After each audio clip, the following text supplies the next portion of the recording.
I always wanted to make my own version of the Avengers. I feel like the MCU is limited in their own original versions of the characters. They never branched out in creativity, but I guess that's what makes the MCU so amazing, and the Disney Avengers cartoons absolutely garbage. The MCU takes the comic characters and basically abridges them. Captain America is a goody two-shoes that's loyal to literally everything, but in the comics it's more than that. He questions his allegiance a lot, and that's what finally the MCU understood when continuing his films. But Hulk, poor guy, he keeps getting his ass beat. So allow me to show you my takes on these characters and putting my own spin on it. This is also me basically risking my Marvel fan badge, but whatever, love taking risks. Let's begin with the set team, a team of not 6 but 7. This team consists of the original 6, not the movie 6, the actual OG team, and Spider-Man. Oh, Spider-Man's an Avenger? Oh, that's an MCU fan, not comic fan. Okay, hold on, before you go on that, I'll explain on how he fits in when I actually get to his design. But let's begin with the man dressed like a Puerto Rican flag, Captain America.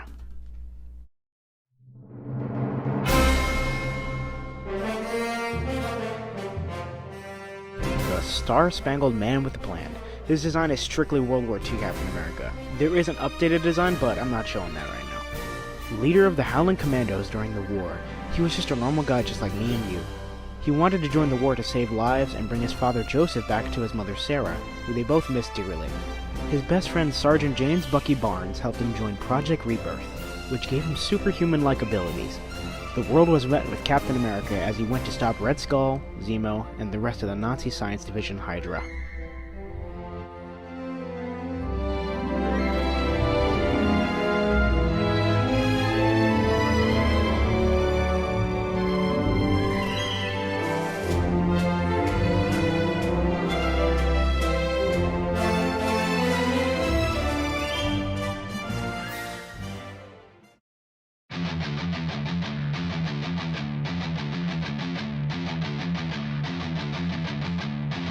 Next up on the list is the genius billionaire playboy philanthropist, Iron Man.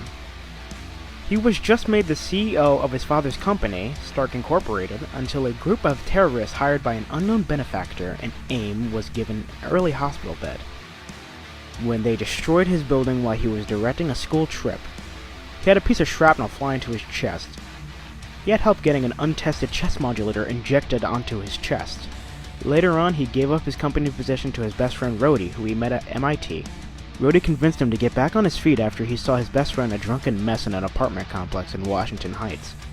Tony took that differently, and took on the Iron Man persona for revenge, but later learned that revenge won't solve anything. Now he's the hero who wrote a love. Hopefully.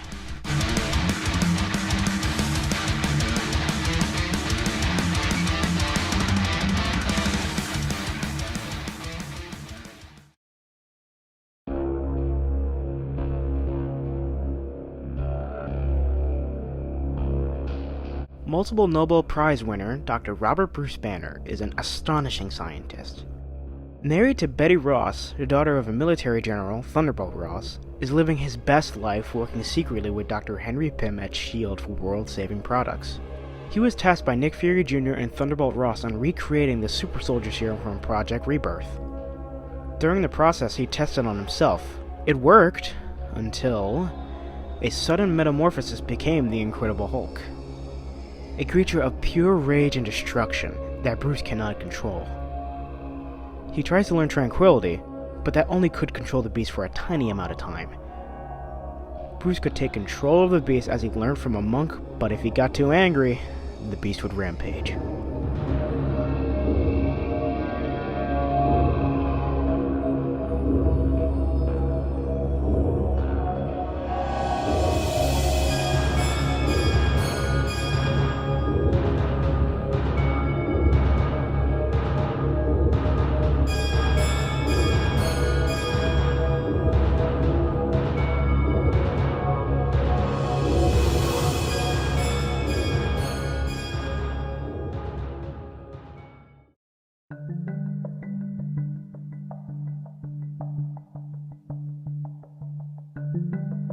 The next hero was one of S.H.I.E.L.D.'s members that was tasked with finding Bruce Banner after his Hulk rampage. It is Scott Lang, born and raised from Texas with a criminal record, and later became a SHIELD agent. One of the best and most annoying. Him and his girlfriend were signed on to become 2 special ops heroes with Taken Banner, but Scott was demoted to a regular officer. He tries to prove himself, and soon he becomes the shrinking hero himself, the irredeemable Ant-Man. The criminal record came in handy when he was stealing the original Ant-Man suit that was produced by Pym Industries.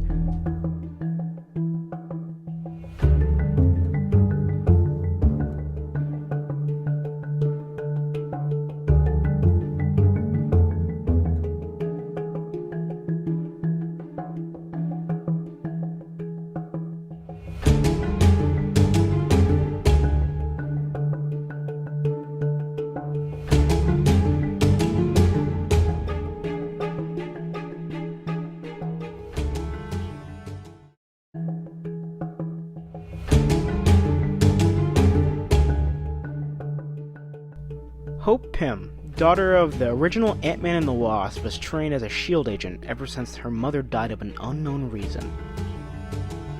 She's been training to prove herself to her dad and her mother's legacy by becoming the next Wasp. When tasked to hunt down the Hulk, her boyfriend got demoted by her father, who didn't see fit to him taking on a mission due to his immaturity. So Agent Eric O'Grady was going to be the Ant-Man to her Wasp. Hope helped Scott become the hero by showing her father that the love they have is strong, and she will do anything to get him in his standards. Scott deserved to be Ant-Man, like how she deserved to be the Wasp. Hank saw a lot of her mother in her, very fiery with a lot of heart. Hank was proud to call her his daughter and let Scott take up the mantle after he stole the suit. Hope was ready for the mission to continue after their little hiccup with Eric turning rogue. She also hoped that her mother was watching her from up in the clouds, wishing her the best of luck. Hope was the Wasp, and she would prove otherwise.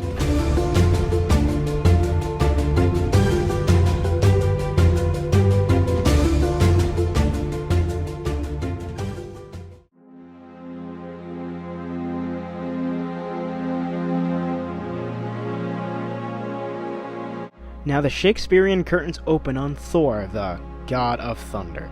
But truthfully, the man named Donald Blake isn't the God of Thunder. He thinks he is.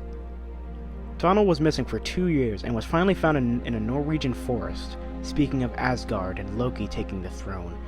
But he was just a man, not a god. But he killed a bunch of agents of S.H.I.E.L.D. who later took him in for testing. Donald was powerful, and Nick Fury Jr. wanted to use him, and filed him under Project Thunderstrike. They gave him a lot of tech and used him as a weapon to hunt down targets they couldn't stop alone. But one day, Thor escaped, living in the mountains, until his brother Loki released the Asgardian serpent, who was followed by a serpent society on a team of heroes. He was called to the rescue and saved his new friends, and he definitely needed a good bath.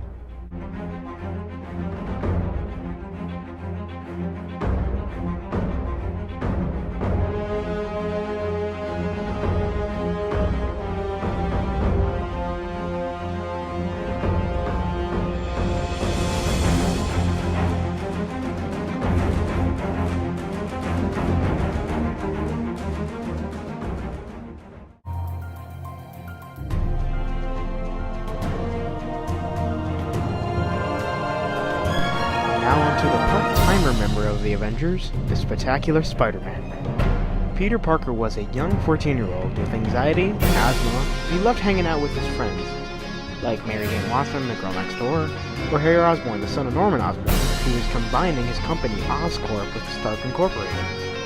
While on a field trip to the high-tech facility, they were met with spiders that were being tested to find a cure for tons of disease. But one of the spiders was missing. Since Peter was part of the school newspaper, he decided to take some photos of the spiders on his camera, which was given to him by his uncle, who passed away recently during a convenience store robbery. The spider that escaped landed on Peter's backpack. It slowly crawled up and bit Peter on the back of the neck. The radioactive energy activated Peter's X gene, giving him spider-like abilities ironically, but his healing ability kept him from dying to the radiation light. Inspired by Captain America, he became a superhero donning the red, white, and blue color scheme. His teenage life will never be the same, trying to find a photography job and being the best superhero he can be as Spider-Man. Like his uncle always said, when given the power to do so, you need to have the responsibility to choose what you do with it.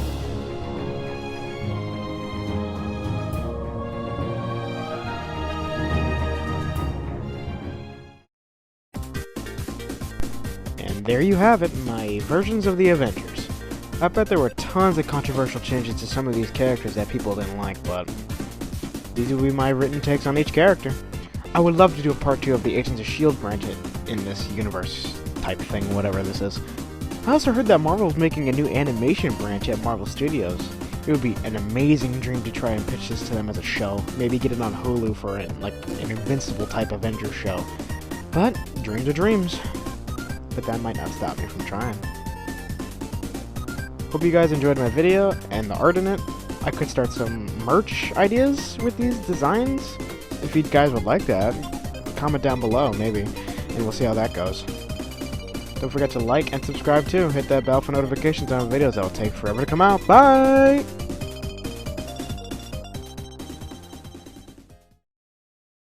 Oh, I forgot to mention, by the way, I was thinking of recreating the Avengers series as a fucking audio drama, and this is like a pitch for that too, for my channel.